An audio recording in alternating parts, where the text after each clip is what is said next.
Francis Reginald Frank Carson was the middle sibling of the famous Carson brothers, each of whom played on a Stanley Cup winner, certainly a rarity and one for the record books. Frank won his cup with the Montreal Maroons in 1926. Older brother Bill, who became Dr. Bill the dentist, had his name inscribed on the iconic mug in 1919 while with the Boston Bruins. Jerry Chubb, the youngest, won his cup with the Montreal Canadiens in 1929. Born in Bracebridge, Ontario on January the 12th, 1902, he moved to Parry Sound as a youngster.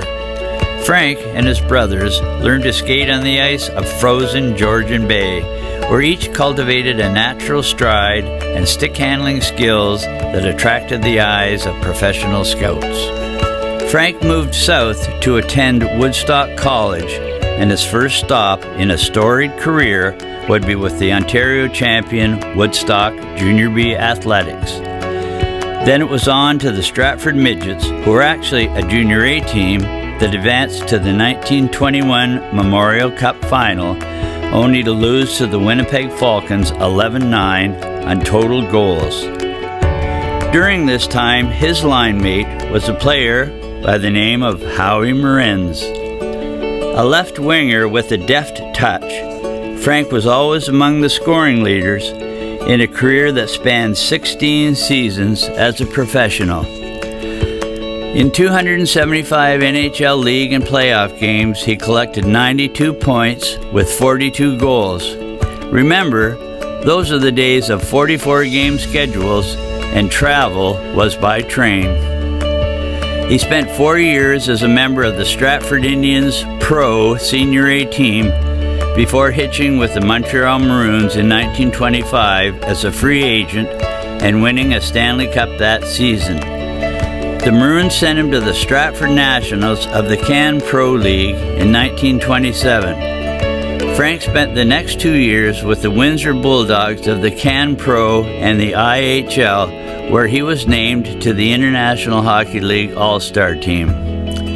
The New York Americans liked what they saw and obtained his services in a 1930 trade along with Hap Emms, Mike Neville, and Red Dutton for $35,000 cash.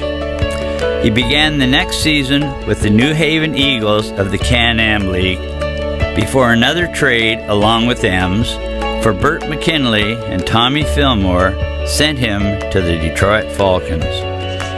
It was in Detroit where he reached the zenith of his career.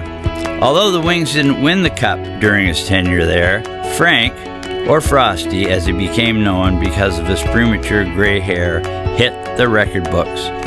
You see, the Falcons changed their name to the Red Wings in 1932, and Frank scored the first goal in Detroit Red Wings history. Frosty was also the first Red Wing to wear number 9, the number made famous by Mr. Hockey Gordon Howe. Frank retired on October 15, 1934. He turned to coaching briefly with the Windsor Micmacs of the Michigan-Ontario League in 1934. Frank eventually found his way to London, where he owned and operated a general store at Crumlin and Dundas Street. He was an avid golfer, loved hunting and fishing, and coached the Crumlin Flyers of the South Oxford League in the late 1940s and early 1950s. The London Sports Hall of Fame is pleased to welcome a true legend into the class of 2014.